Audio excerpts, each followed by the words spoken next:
I'm going to tell you about one of the interviews that I did that never saw the light of day. It was effectively banned. It took place at MGM Studios in Hollywood in October 1972. What was I doing in Hollywood? Well, you may ask, I was on holiday in Los Angeles with my partner, my then partner, Carl, who was a psychotherapist, an American psychotherapist, I may say. And he said, why don't you try and get some interviews with the stars? And I said, oh, no, I'm on holiday. They don't know me from Adam. I'm just an English journalist who is working for a magazine that they've never heard of called She Magazine. Anyway, one perseveres, and eventually I found myself with Carl in a limousine taking us round MGM Studios, or to be more accurate, round Lot 3, which was a 40-acre backlot, which had been the home of some of the most beloved pictures in MGM's history, including Meet Me in St. Louis, Camille, the Andy Hardy series, and stars like Mickey Rooney and Judy Garland and June Allison had gambled and frisked their way through those wonderful escapist movies of the 1930s, 1940s and 1950s. We were now at the beginning of the 1970s, and a cold wind was racing through Hollywood. And it was coldest at MGM because MGM was selling off its assets. A few months before, it had been selling off all its props, including Judy's ruby slippers from The Wizard of Oz, and also Tarzan's loincloth. And Lot 3 was the next to go. It was going to be razed to the ground to make way for a condominium or apartment block. And I was on Lot 3, which was going to be the last location for a film called Soylent Green, which was a science fiction detective story set in 2022. And it starred Charlton Heston, and he was the person that Carl and I were going to interview. He opened the door of his trailer. He's 6'3", long aquiline nose, deep voice, and he said, "Call me Chuck." It was a good introduction. One felt quite confident. Now Carl, being rather verbose, did seem to take over the beginning of the interview, as you will hear if you listen to this very rare interview. But Charlton asserted himself later on, and I can say that he would have been quite happy to stay the entire afternoon talking to us, but he had to get back on the set to do some of the action scenes from Soylent Green, which has become a great cult film now. His co-star in the film was Edward G. Robinson, with whom he'd had a very long friendship. Edward G. Robinson was one of the great Democrats in Hollywood. He had been working in the war. He spoke 7 languages, and so he worked in London, actually, talking to all the countries that had been overrun by the Nazis. He was very left of centre, and at that time, Charlton was a little left, still conservative, but definitely left. He'd been very much involved in civil rights during the 1960s. He'd gone to the Deep South with people like Paul Newman and Marlon Brando, and he had pushed the candidacy of people like John F. Kennedy and Lyndon Johnson, who were Democrats. But things were changing in America, and he was now moving towards the right, and he was in fact endorsing, at that very moment, the candidacy of Richard Nixon, who was going for his second term against George McGovern.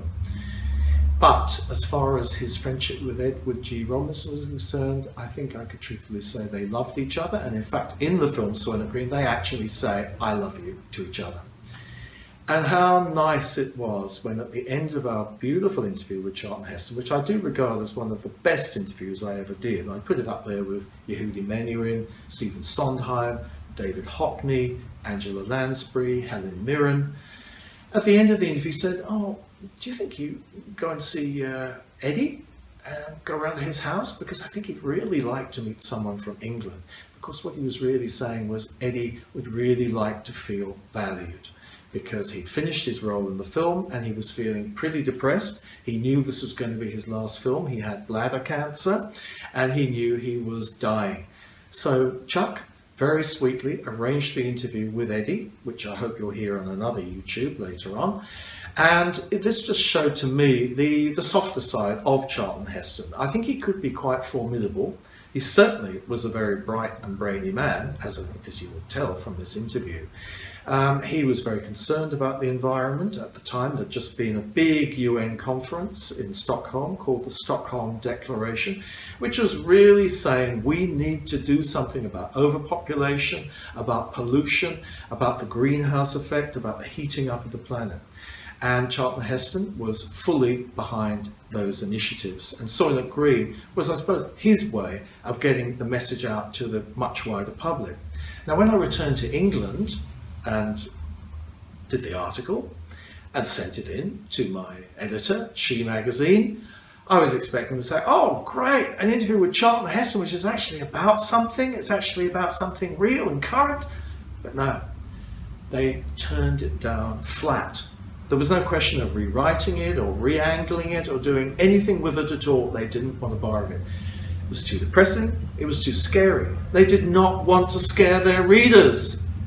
And I thought to myself, but women actually do need to know about these things, don't they? Are they not scientific? This is good science here.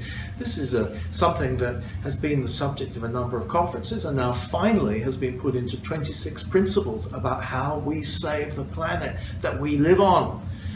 Very important. But no, and the article appeared in much reduced form in a review of Soylent Green in New Scientist. It never appeared in any long form in Britain or America. I think Heston comes across so well. I mean, Heston was still one of the few bankable stars from the 1950s in 1973. Him and John Wayne and Gregory Peck. That was about it really from that era. He was somebody who was very professional. He believed in the acting profession. He'd been the head of the Screen Actors Guild, which was the union, so he'd actually been managing a union. He, of course, was impeccably liberal up until 1972. How it all changed, how he became the head of the National Rifle Association, I do not know. Flippantly, I think he must have been captured by aliens. But no, everyone has the right to change their opinions. Everybody has the right to change their stance. Nothing is written in stone. If that's what he believed, that's what he believed. He is held in high regard in America, in certain sections of American politics. In the world of Trumpism, which is our world today, Charlton Heston's star is going to shine even more brightly. Why? Well, first of all, he embodies that kind of solid, male, macho stance, very American. But more than that, just look at some of the men that he portrayed. These were great men. These were above average men. These were men that stood up for something, that actually believed in principles. Let's look at them. Moses, El Cid, Michelangelo, John the Baptist, Andrew Jackson. It's a long, long list of great men that he was able to easily embody. This is a man who was very controversial in his latter years. However, as I hope this interview will show, this was a man of wide interests, a flexible mind, an ability to be self-critical, an ability to ask perhaps questions that he hadn't thought about before. I would see this as a very healthy attitude. I would see the ability to change one's stance, to move forward, move backwards, move around is very important for the human being. I think the human being can carry two or more contrary ideas together. And I would say in this world, which really needs rational thinking to solve the many problems, we need people of broad expanse like Charlton Heston. My experience of Hollywood at that time was it was extremely nervous about homosexuality, and I'll give you a reason. I wanted to interview Rock Hudson, and I sent the studio, Universal, a collection of my articles, including one on gay liberation. I had no thought that it might cause trouble. It shows how naive I was. It caused a huge perturbation. How dare you suggest that Rock Hudson is gay? He is not gay in any shape or form, and we will not be allowing you to do an interview with him. Now, of course, when I went to MGM and went to the publicity department, which was run, I would say, entirely by gay men, almost entirely. We have a lovely publicity woman with us, Maggie Netter, in the interview, but it was mainly run by gay men. And they said, oh, Rock was here doing a movie the other month. He's so easy, he's so nice. Oh, you must ring him up, blah, blah, blah. And of course, as I left, literally the morning I left, Rock's manager, I nearly said partner, I think he was his manager, rang and said, oh, Rock would love to see you, just love to see you. So it was a strange thing, the way that homosexuality was viewed, and as far as Charlton Heston was concerned, he was not fazed in any way by the fact that he was being interviewed by an obviously gay couple in 1972.